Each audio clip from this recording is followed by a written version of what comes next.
Assalamualaikum warahmatullahi wabarakatuh.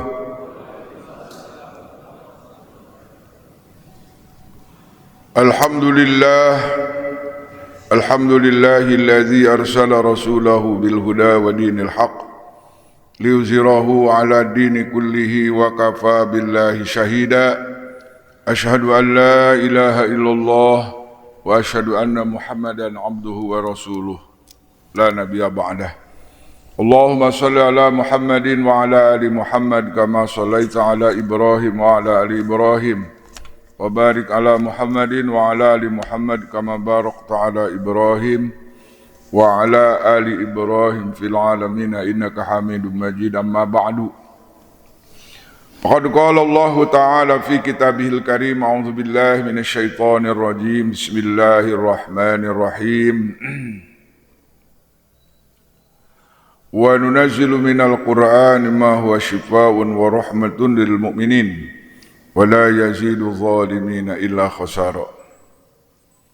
Wa qala ta'ala wa may yuti'illaha war rasula fa ulaika ma'al ladzina an'ama Allahu minan nabiyyina was-siddiqina wasyuhada'i was-shalihin wa hasuna ulaika rafiqa. Qala ta'ala wasbir nafsaka ma'al ladzina yad'una rabbahum bil ghadati wal 'ashyi yuriduna wajhahu wa la ta'du 'ainaka anhum turidu zinatal hayatid dunya wa la tuti' man aghfalna qalbahu an zikrina wattaba'a hawahu wa kana amruhu furuta. Wa qala Nabi sallallahu alaihi wasallam innal quluba la tasda'u kama yasdadul hadid. Qala wa ma jalauha ya Rasulullah? Qala tilawatul Quran wa zikrul maut. Hadirin kaum muslimin, pada pagi ini kita akan membahas Al-Quran dan hadis tentang obat hati. Para ulama membagi obat hati itu ada 5 ya.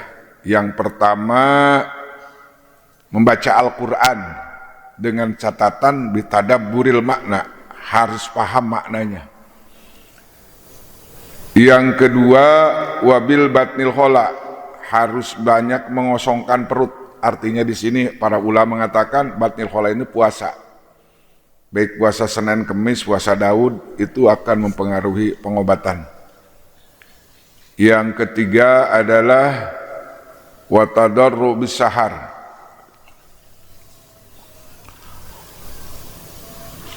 Pada waktu malam dia meminta ampun kepada Allah Subhanahu wa taala. Yang kelima adalah wa mujalasatus sholihin al-fudola, bergabung dengan orang-orang yang soleh. Baca Quran, kemudian bitadaburil maknanya. Wabil batnil khola, kosong perut, puasa. Wa qiyamul lailin, bangun malam. Wa tadarru bisahar, baca istighfar pada waktu sahur. Kemudian wa mujalasatus sholihinal fudola, bergaul dengan orang-orang soleh. Itu obat mujarab untuk pengobatan hati dari penyakit hati.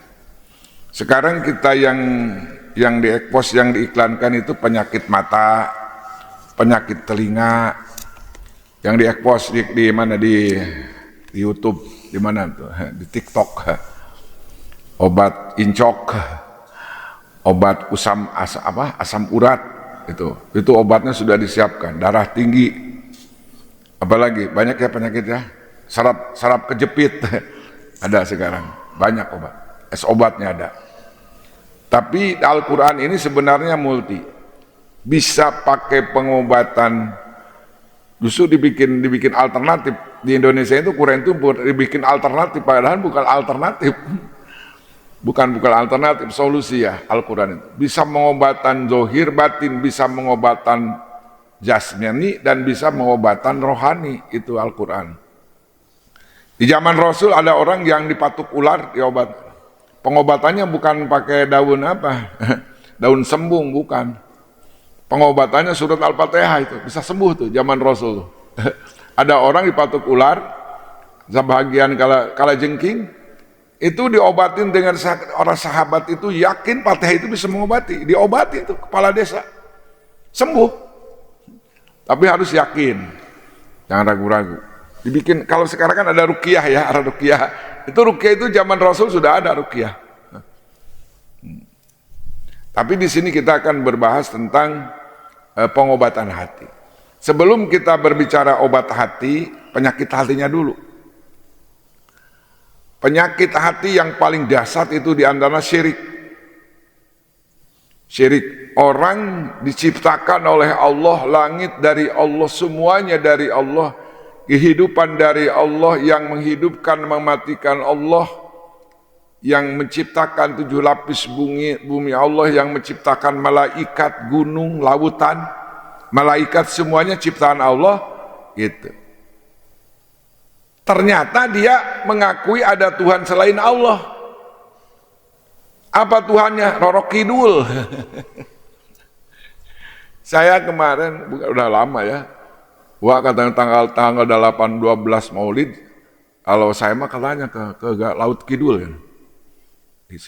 Buat apa? Ya pada mandi katanya.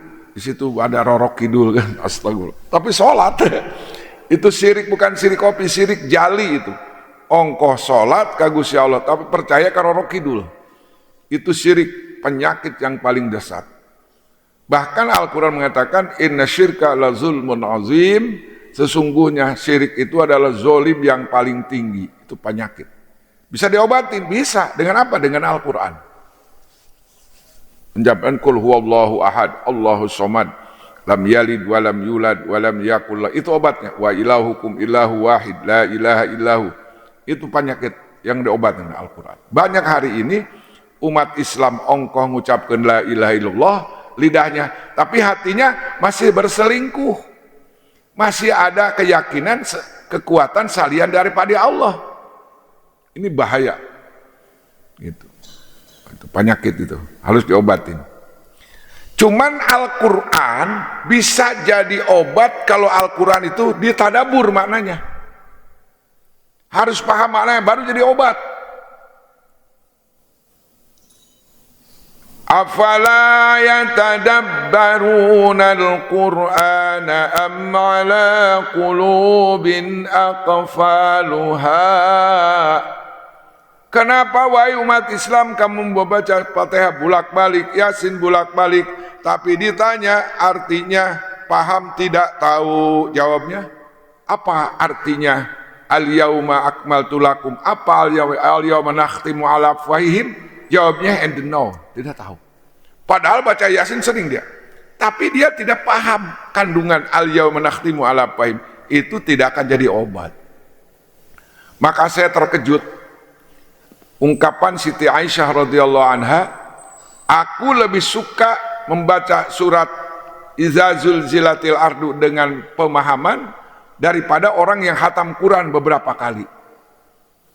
Itu Aisyah yang mengatakan, aku lebih suka orang yang memahami surat Al-Zalzalah daripada orang yang khatam Quran setiap minggu tapi tidak tahu mananya. Makanya Al-Quran itu menegur setelah tilawatil Qurannya bagus, maka jangan tenang di situ, harus ada kelanjutannya. Apala yatadabbarunal Quran, kenapa umat Islam tidak memikirkan kandungan Al-Quran? Bahkan ada orang umur 50 tahun karena nggak peduli terhadap surat Al-Fatihah, pas ditanya apa artinya iyyaka na'budu wa iyyaka nasta'in, tidak tahu. Sholat 5 waktu nggak beres, demikiran mana, penasaran. Tidak penasaran kandungan surat Al-Fatihah. Makanya Al-Quran itu syifa'un wa rahmatun. Di mana syifa' wa rahmatun? Afala yatadabbarunal Quran, itu bisa ditadabur Al-Quran. Insya Allah penyakit syirik yang paling berbahaya adalah yang nomor 1 itu asyirkun billah. Sampai Allah mengatakan dalam surat Luqman, inna syirka la zulmun azim. Sesungguhnya syirik itu zalim yang paling besar. Saking besarnya Allah mengumumkan dalam Al-Quran, sesungguhnya Allah tidak akan mengampuni orang yang mati membawa syirik, dan Allah akan mengampuni dosa selain daripada syirik. Nabi Ibrahim alaihissalam berdoa, ya Allah ampuni bapak saya, ya Allah ampuni dosa bapak saya, ya Allah. Nangis Ibrahim. Ki Azhar itu kan bapaknya, di dalam Al-Quran itu bapaknya, tapi dalam tafsirnya itu pamannya. Li abi. Maka karena Nabi Ibrahim tidak tahu bahwa doanya itu tidak diterima, langsung dikasih surat oleh Allah. Wa maka nastighfaru Ibrahim li abihi, tidak ada manfaatnya istighfar Ibrahim untuk bapaknya. Kenapa? Karena matinya membawa kesyirikan. Subhanallah. Tidak ada syafaat bagi orang musyrik, walaupun bapaknya Nabi, walaupun anaknya Nabi. Ini makanya hati-hati kita. Makanya di pesantren itu ada pesantren tauhid, ngaranya. Berbicara tauhid, ayat-ayat tauhid. Jangan sampai ada kesyirikan di dalam hati. Belum membahas syirik kopi. Syirik kopi kelihatannya ibadah sama Allah, baca Quran, sholat karena kelihatannya madhab Allah, ternyata hatinya bukan karena Allah. Itu di bawah ancaman Al-Quran. Wa wailul lil musallin. Itu syiriknya syirik kopi namanya. Tidak ketahuan sama kita. Yang tahu hanya Allah. Nah, itu obat ya. Obatnya orang syirik itu umat Islam yang lagi mengkol akidahnya, tidak lagi harus datang ke majelis ilmu untuk menyatakan bahwa syirik adalah dosa yang paling besar. Karena sudah mendengarkan kalimat, dia nggak mau ke Roro Kidul, nggak mau menyembah kuburan, nggak mau lagi meminta ke kuburan. Yang tempat minta itu adalah iyyaka na'budu wa iyyaka nasta'in. Hanya kepadamu aku beribadah, hanya kepadamu aku minta tolong. Sekarang karena ada panitia jarah kubur, Allahu Akbar. Kalau ingin kaya harus jarah ku wali tiga makom. Padahal Al-Quran mengatakan, lamun hayang dihampuraku Allah, hayang menang rezeki Allah, sholat 5 waktu berjamaah, sholat tahajud, sholat duha, istighfar, sedekah. Eta anu narik rezeki mah ieu mah diiklankeun.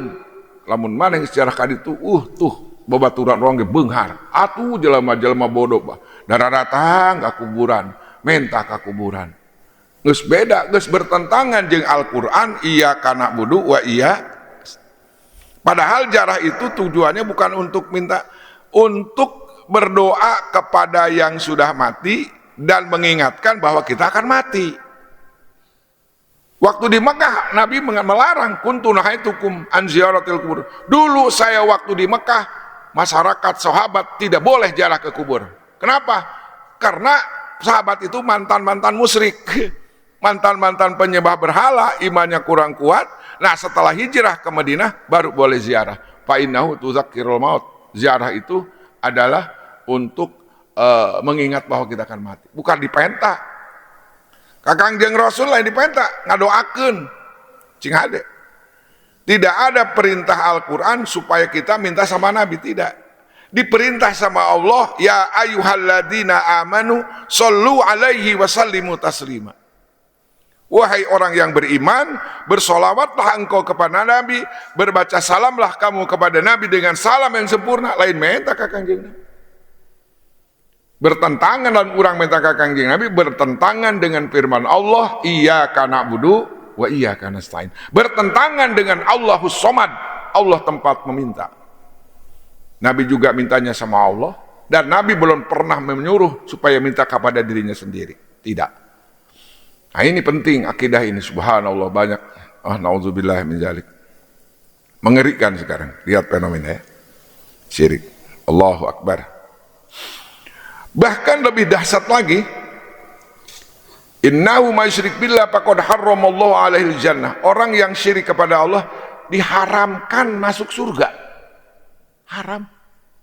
Jangan ke surga di tanah suci pun orang musyrik nggak boleh masuk.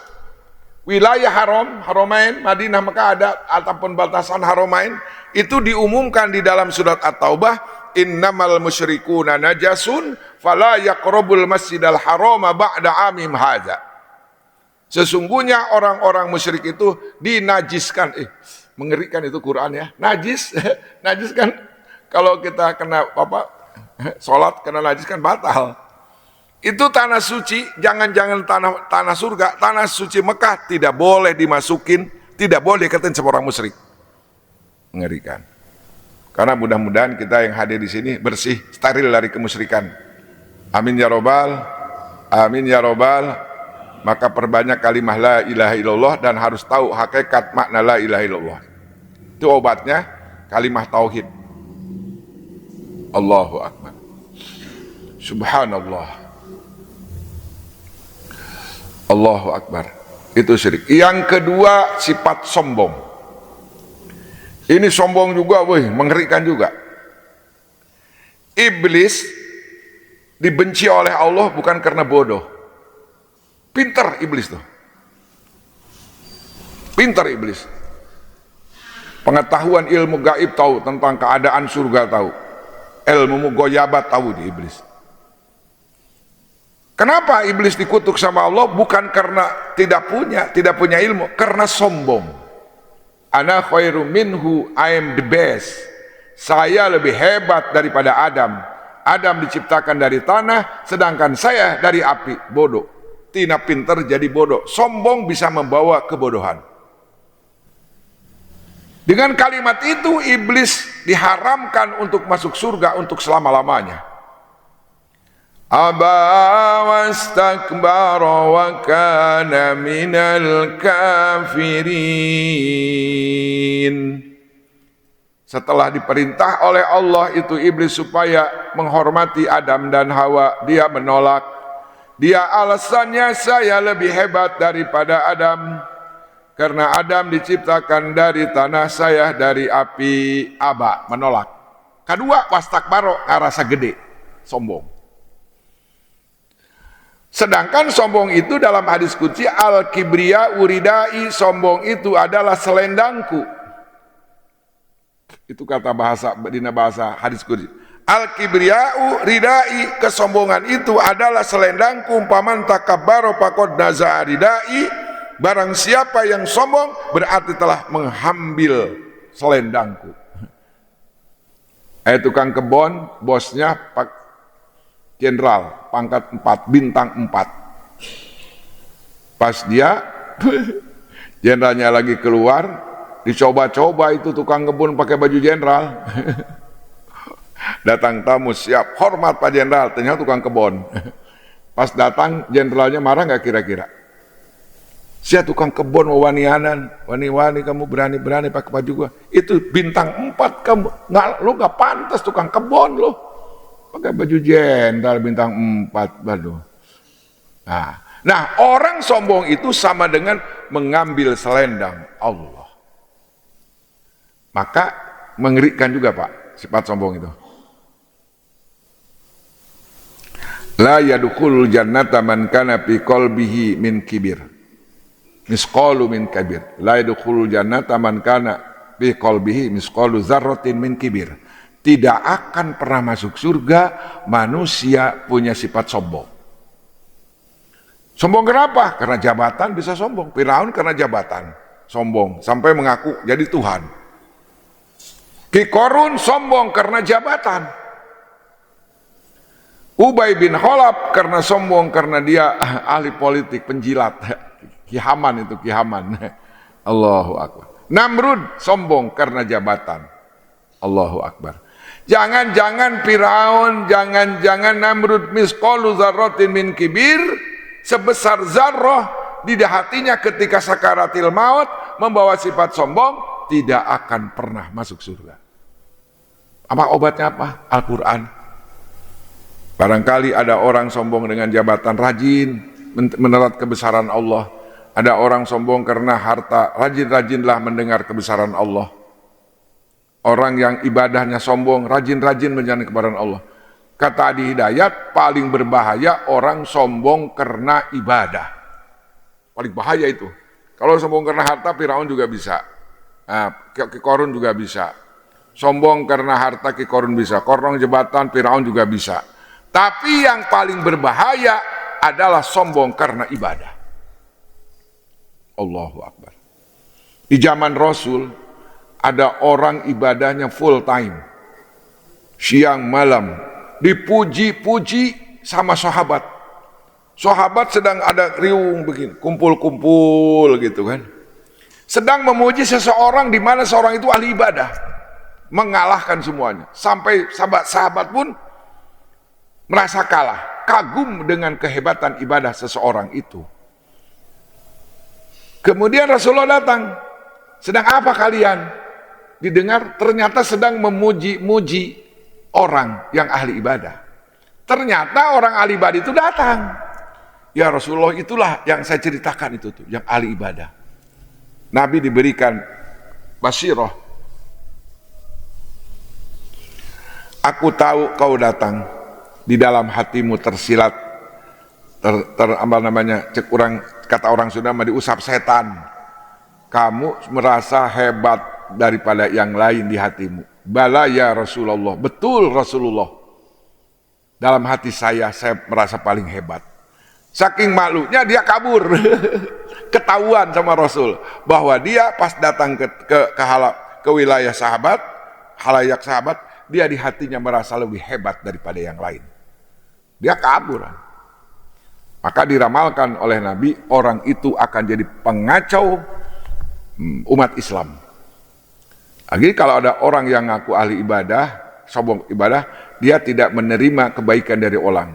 Orang yang sudah merasa lebih hebat ibadah kepada orang yang kurang ibadah, merasa dihina. Kurang. Lah saya mah sholatnya cuma 5 waktu, gua mah Senin Kemis tahajud dilaksanakan Quran, lu apa? Nah kalau di hati ada itu, sudah ana khairu minhu. Kesombongan dalam ibadah paling bahaya. Mana obatnya apa? Sering-seringlah mendengarkan kebesaran Allah, lama-lama bersujud, insya Allah sombong karena ibadah akan dihilangkan oleh Allah. Itu obatnya. Baca Al-Quran, tadabburil makna. Mengulang-ulang kebesaran Allah, insya Allah kesombongan akan hilang. Makanya bapak-bapak ada komunitas setiap subuh itu, ceramahnya kebesaran Allah aja. Allahu khaliquna, Allah yang telah menciptakan kita. Selain Allah tidak ada yang bisa menciptakan kita. Allahu razikuna, Allah yang berikan rizki kepada kita. Selain Allah tidak ada yang bisa memberikan rizki kepada kita. La ilaha illallah. Diulang-ulang Pak, setiap subuh pasti itu lagi. Allahu malikuna, Allah yang memiliki kita.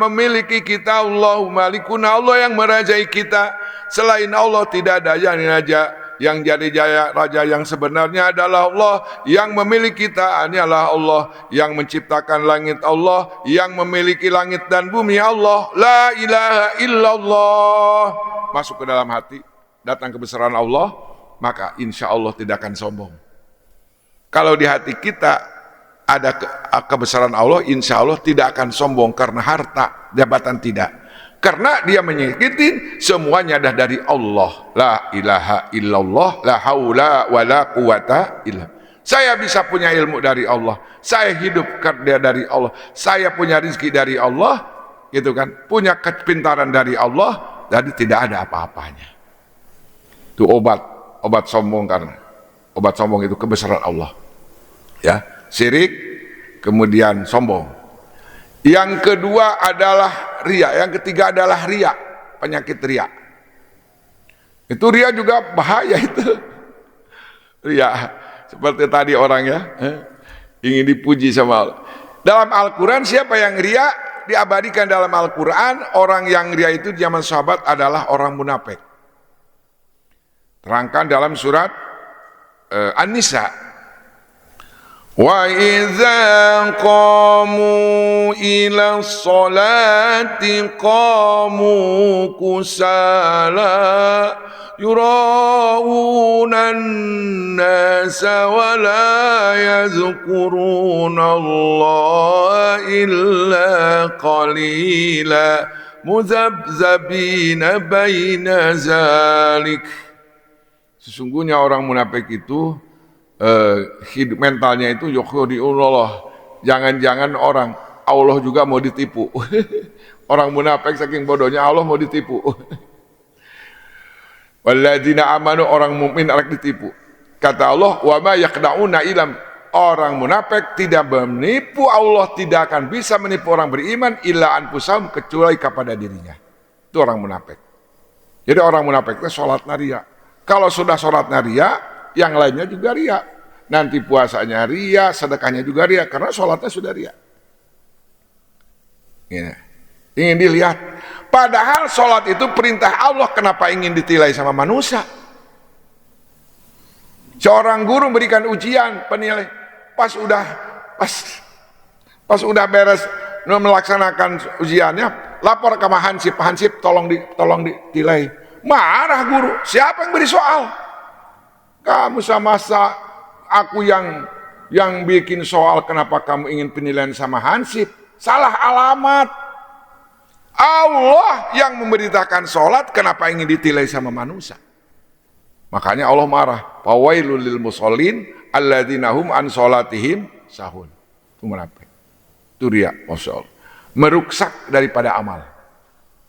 Bahkan ada hadis ya, ada hadis bab niat, mengerikan juga. Langit ke-1 lolos, langit ke-2 lolos, langit ke-3, ke-6 lolos, langit ke-7 batal. Amalnya diturunkan kembali karena ada sifat riya dan ujub. Allahu Akbar, ya Allah. Mudah-mudahan ini kita introspeksi diri, jangan merasa karena dengan materi ini mudah-mudahan kita jangan bisa sombong karena jabatan, jangan sombong karena harta, jangan sombong karena ilmu. Allahu Akbar. Allahu Akbar. Perbedaan Nabi Sulaiman dengan perbedaan dengan Ki Korun beda. Ki Korun dapat kekayaan, saking kekayaannya itu seluruh ekonomi Mesir dikuasai oleh Ki Korun. Dan Sulaiman pun jadi raja salam dunia, nya bengar, nya karya, nya kaya, nya istrinya paling banyak. Bapaknya Nabi Sulaiman istrinya 100. Nabi Sulaiman sebarang coba, sok sanu terang. Sebarang Nabi Sulaiman istrinya. Nabi Sulaiman tadi ekspos, tapi Kangjeng Rasul dia ekspos. Padahal Nabi Sulaiman 1000. Nabi Daud nggak ada yang ekspos, tapi Rasulullah punya istri di ekspos. Ada apa ya? Allahu Akbar. Nah, Ki Korun setelah dinasehat oleh orang-orang berilmu, Korun kamu jangan congkak, jangan sombong karena harta. Gua tahu lu tadinya orang kismin, sekarang lu OKB tahu. Sekarang kan ada bahasa preman OKB. Apa OKB? Apa OKB apa?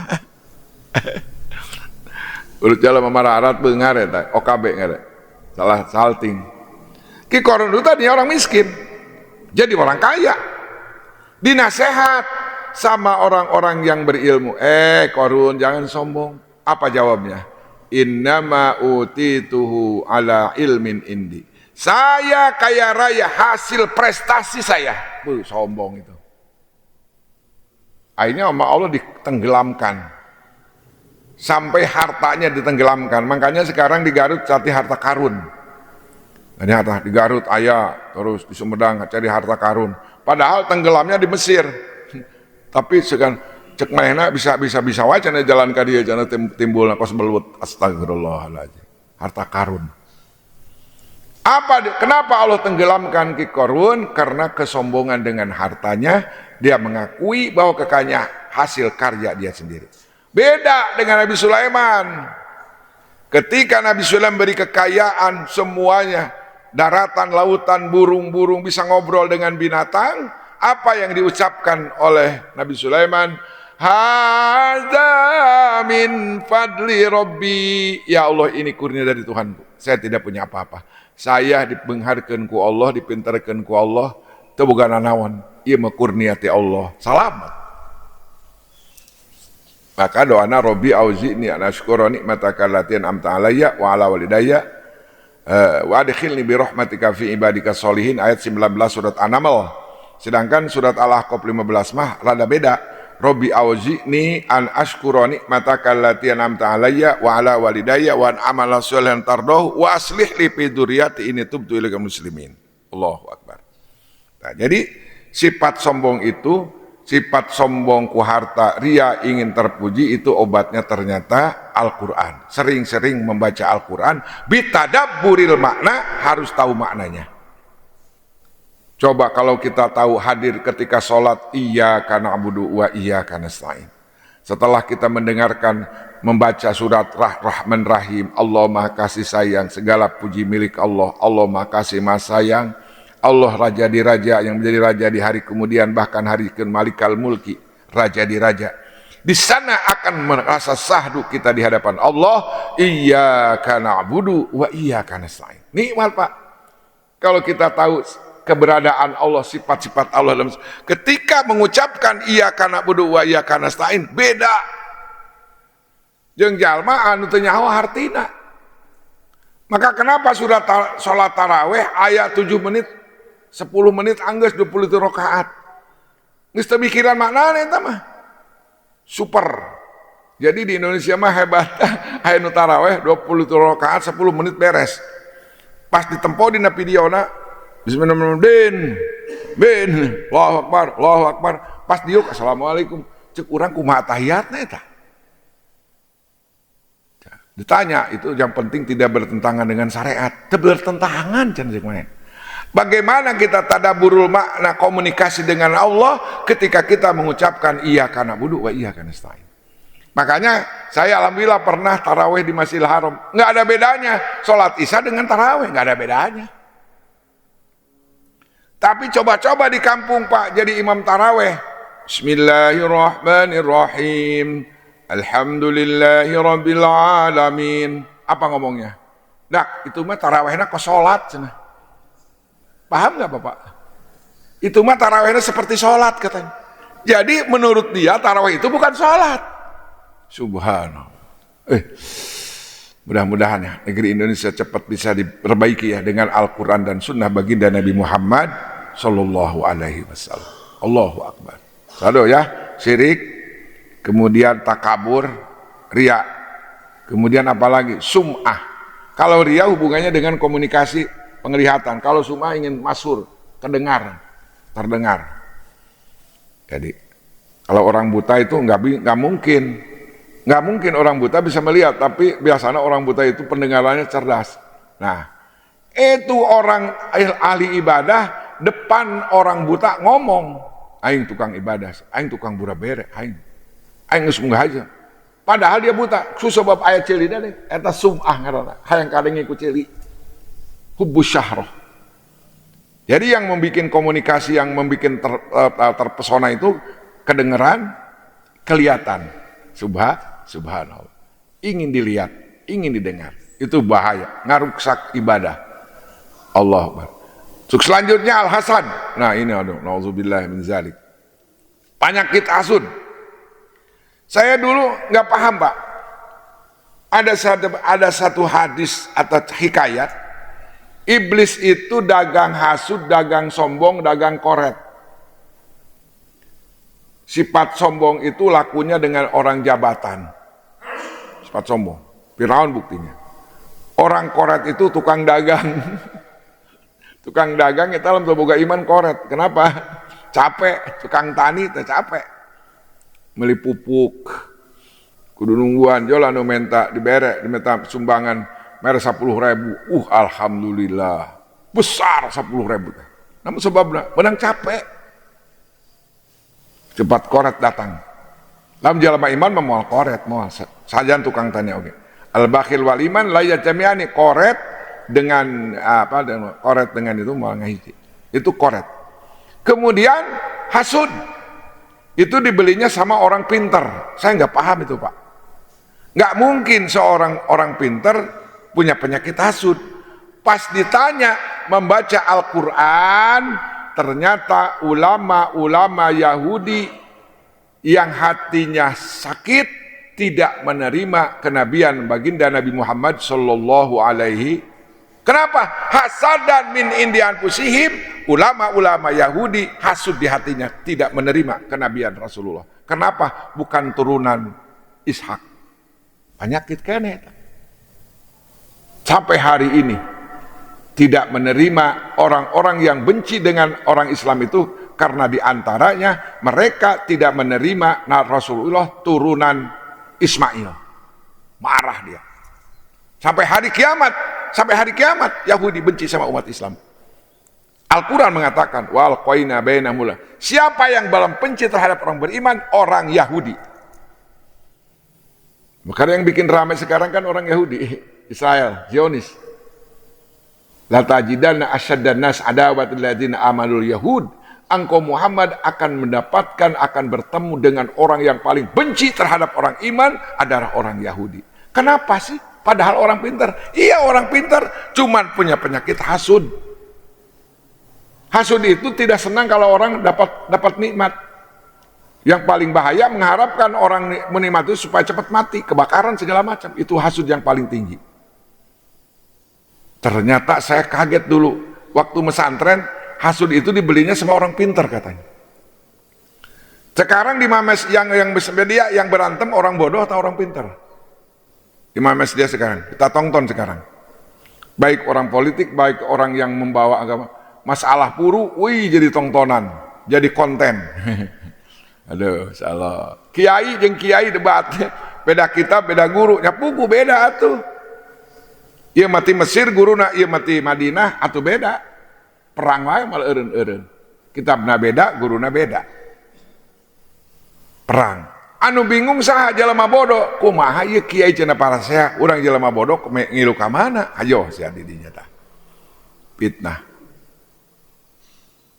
Hasud, nauzubillah. Al-hasad yakulul hasanat.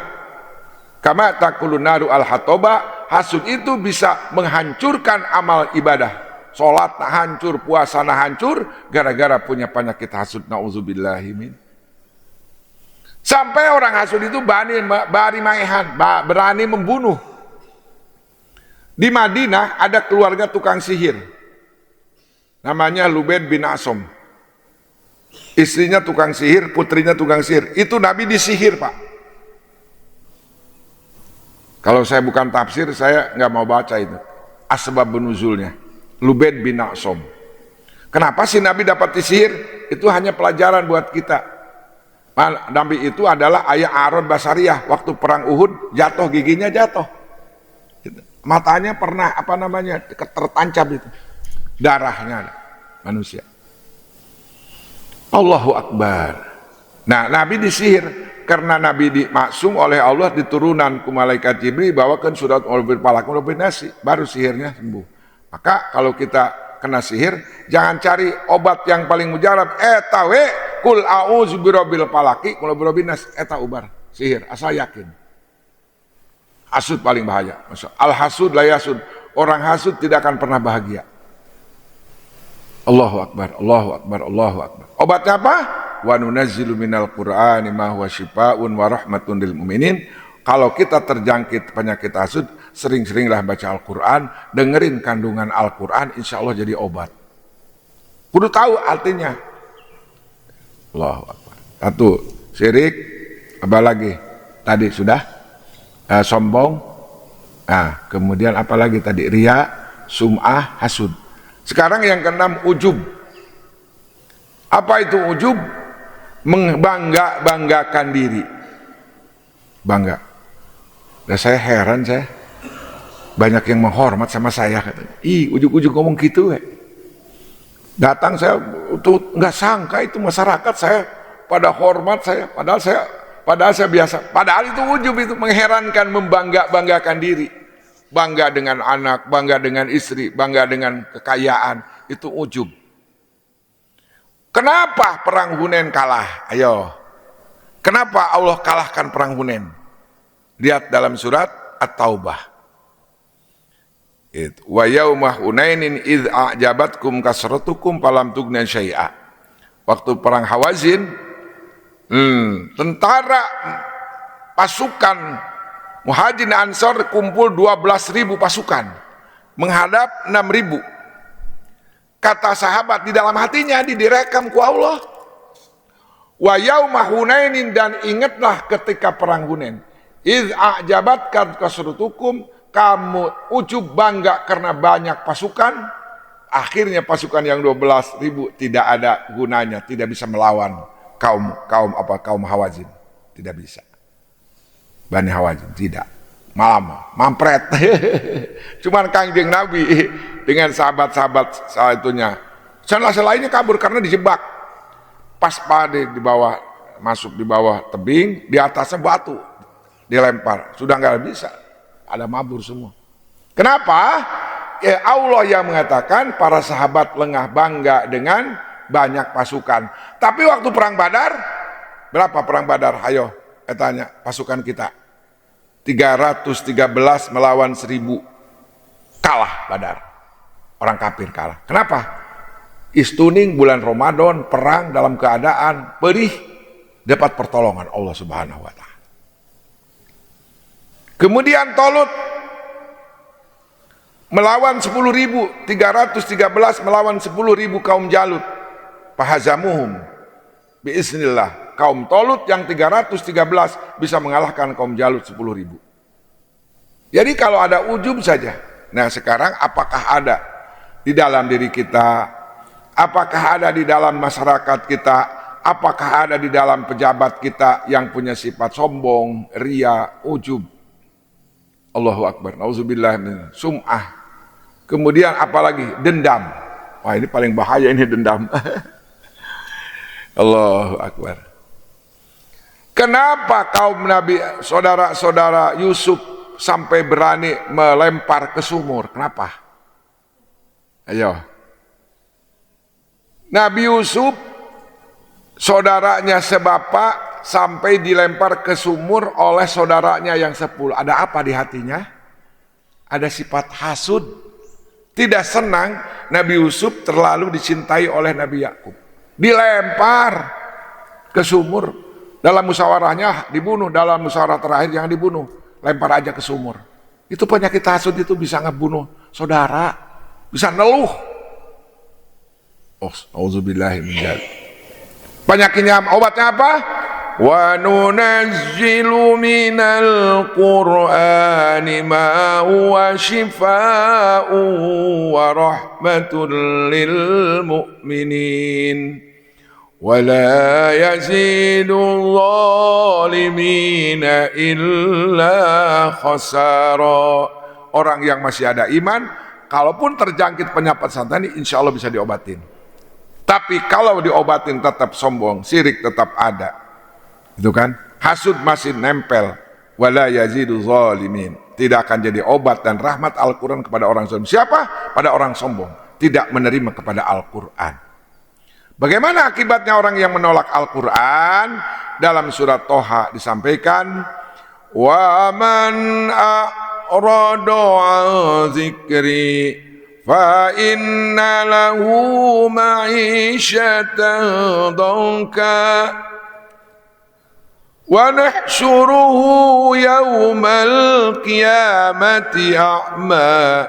Qala rabbi lima hasyartani a'ma wa qad kuntu basira. Qala kadzalikal yawm atatka ayatuna fanasitaha. Udah nasihatku Quran, ulah sombong, ulah hasud, jangan dengki, jangan dendam, jangan ria. Kumaha aing we. Kegepeng emang gue pikirin. Silahkan nasihat. Tidak akan aku dengar. Aing arek sombong wae, arek koret wae. Arek kasud wae. Kumata hidup semacam itu, wa innalahu ma'isyatan donka, orang itu akan diberi kesulitan. Walaupun rumahnya mewah, leluasa, tetap hatinya diberi sempit oleh Allah. Fa innalahu ma'isyatan donka. Seperti program-program orang kafir. Kemarin bikin COVID, sekarang katanya mau bikin COVID lagi Pak. Karena dia ingin serakah, jangan sampai penduduk manusia itu terlalu banyak. Dia mengurangi dengan COVID. Sekarang mau ada COVID lagi. Aduh, gelo. Ma'isyatan donka, dunia sampai lega begini dianggap sempit sama dia. Donka. Rumahnya mewah, tapi hatinya tidak ada ketenangan. Kenapa? I'rad anil Al-Quran. Mereka tidak mau menerima nasihat dari Allah, dari Al-Quran dan Sunnah. Ma'innahu ma'isyatan don. Sulit. Saya ingat sama Mahfud MD, ada yang korupsi itu, kalau dibagikan ke rakyat kita, kebagian berapa puluh juta itu. Ada seorang perempuan yang maling duit, disebutnya kalau orang keren bukan maling, korupsi ya, korupte. Itu kalau dibagikan kata Mahfud MD itu per orangnya rakyat Indonesia kedapat berapa puluh juta itu. Berapa triliun nggak tahu. Kenapa dia ma'isyatan donka, rupek mencari kesenangan dengan kemaksiatan, tidak bisa. Orang yang makan duit haram itu seperti makan air laut. Diminum bukan bikin seger, bikin haus. Nauzubillahi min dzalik. Jadi obatnya Bagaimana kalau umat Islam pengen berobat, dinasihati dengan Al-Quran, kemudian dia menolak, nasibnya sama dengan Al-Quran. Apa namanya? Dengan ancaman Al-Quran, dan kena dengan ancaman Al-Quran. Fa innalahu ma'isyatan donka. Orang yang menolak Al-Quran, dia akan mendapatkan kehidupan yang sempit walaupun serba ada. Dikasih sempit hatinya. Sebab kesenangan itu di dalam hati, bukan di dalam harta.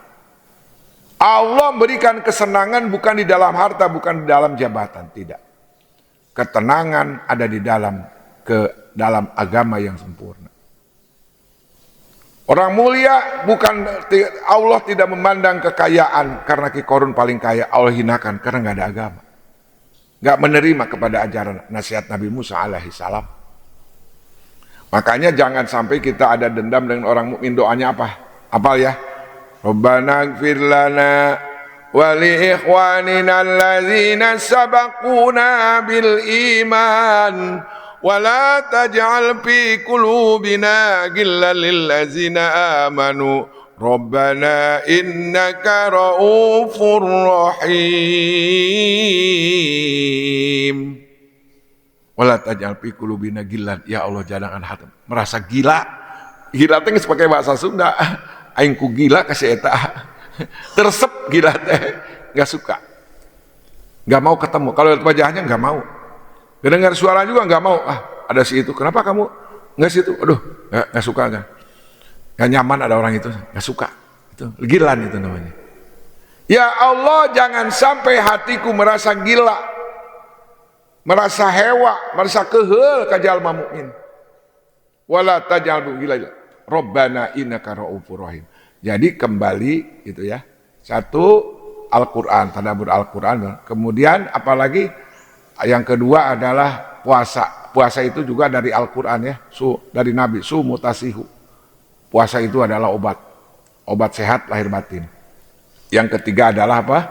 Wa qiyamul lailin, bangun malam, itu juga obat. Wa minal laili fatahajjad bihi nafilatalak. Kemudian istighfar pada waktu sebelum subuh. Yang kelima adalah obat yang tadi penyakit itu adalah wahasuna ulaika rafiqo, bergaulah dengan orang-orang soleh.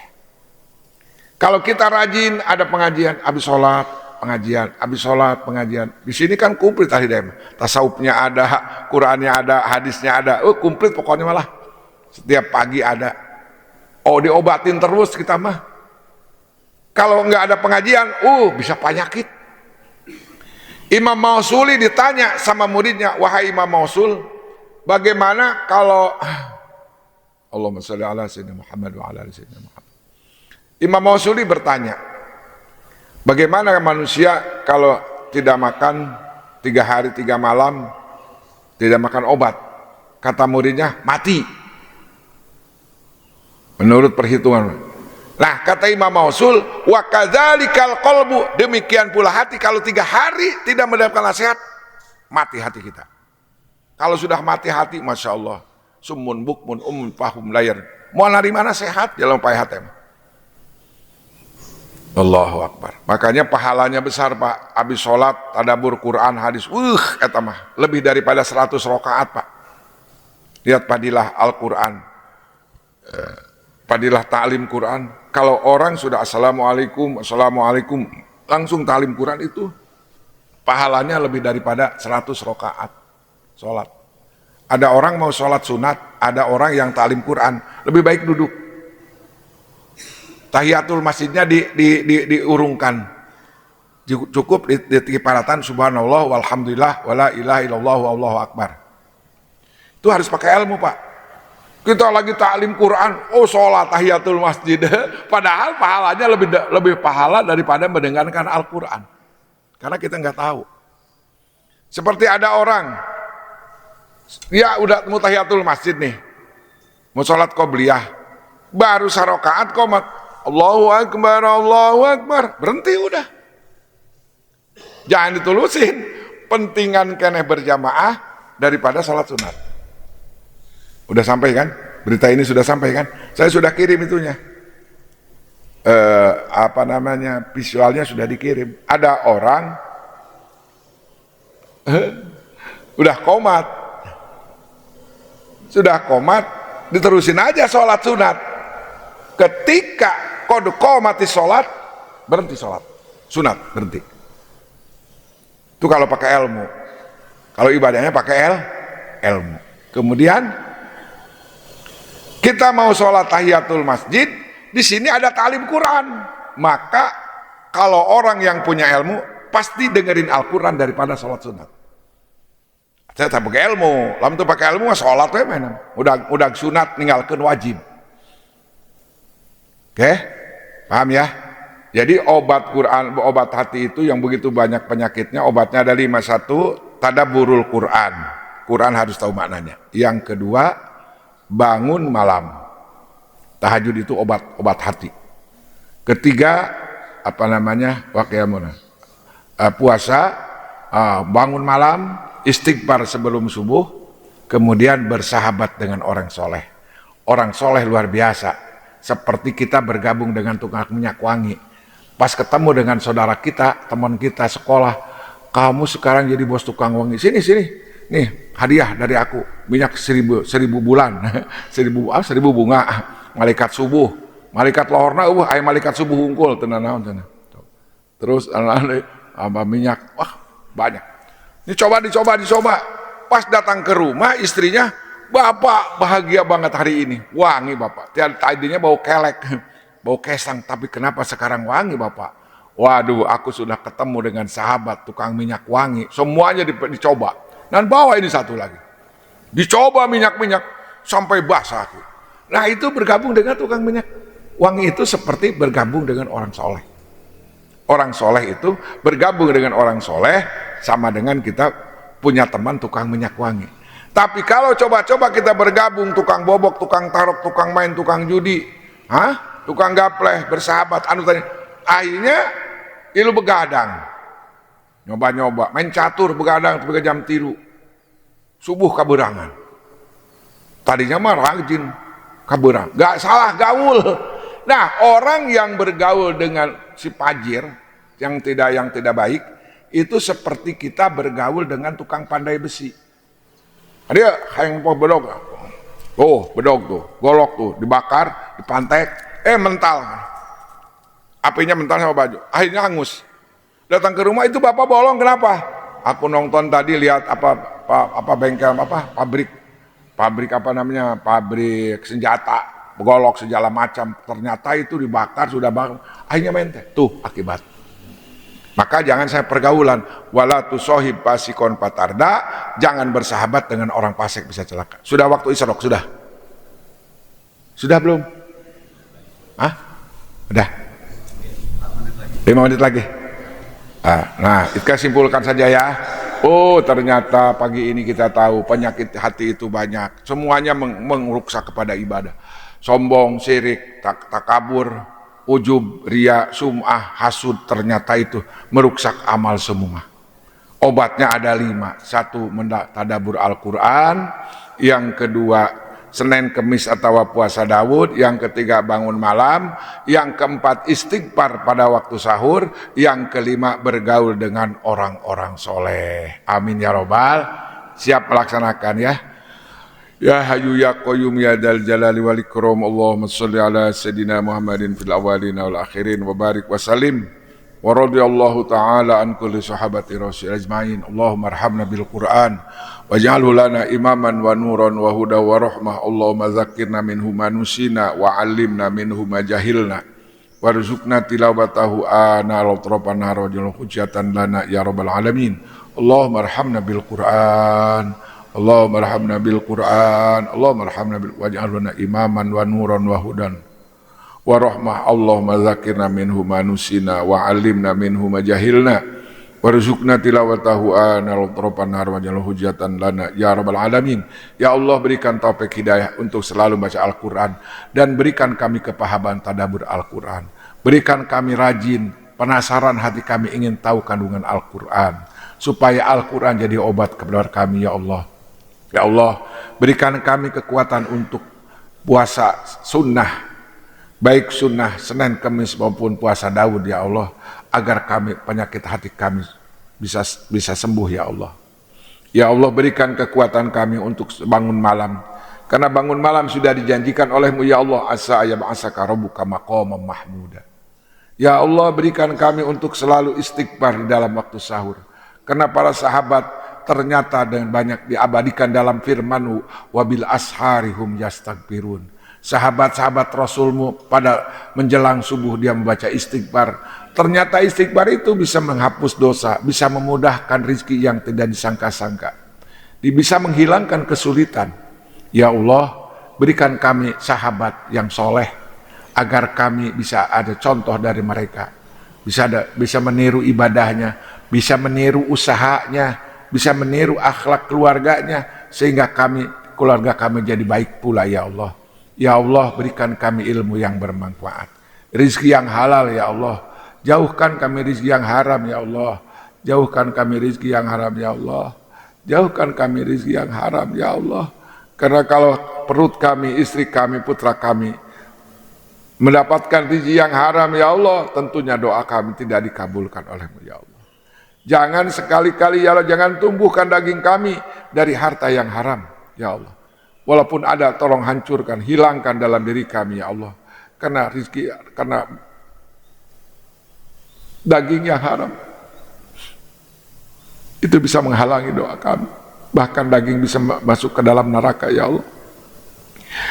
Ya Allah, sembuhkan hati kami dari penyakit sombong, dari penyakit riya ya Allah, sum'ah ya Allah, dendam ya Allah, hasud jauhkan, sifat syirik ya Allah. Mudah-mudahan salat berjamaah kami subuh, baca Al-Quran kami, setiap pagi kami mendengarkan ceramah-ceramah agama ya Allah. Jadikan obat buat kami, jadikan petunjuk, jadikan rahmat Al-Quran yang telah dibaca. Jadikan patokan kami dalam hidup kami ya Allah, Al-Quran dan sunnah Rasul-Mu ya Allah. Agar kami ketika kami kelak dipanggil oleh-Mu ya Allah, dengan panggilan ya ayatuhan nafsul mutmainnah, irji'i ila rabbiki radiyatan mardiyah, wadkhuli fi ibadi wadkhuli jannati. Selamat kami di alam kubur ya Allah. Selamat kami di alam kiamat, di alam mahsyar yang itu lama 50.000 tahun ya Allah. Selamatkan kami di alam hisab ya Allah, di alam mizan, di alam sirat ya Allah. Berikan kami kekuatan untuk membaca Al-Quran, sehingga Al-Quran menjadi syafaat nanti di yaumil qiyamah. Mendapatkan syafaat Rasul ya. Basahi lidah kami dengan istighfar ya Allah. Basahi lidah kami dengan Al-Quran. Basahi lidah kami dengan baca sholawat. Ringankan tangan kami untuk bersedekah kepada fakir miskin, yatim piatu. Agar nanti kelak kami bertemu dengan Rasul-Mu dalam keadaan gembira ya Allah. Bertemu denganmu ya Allah, mendapatkan radiyatan mardiyah.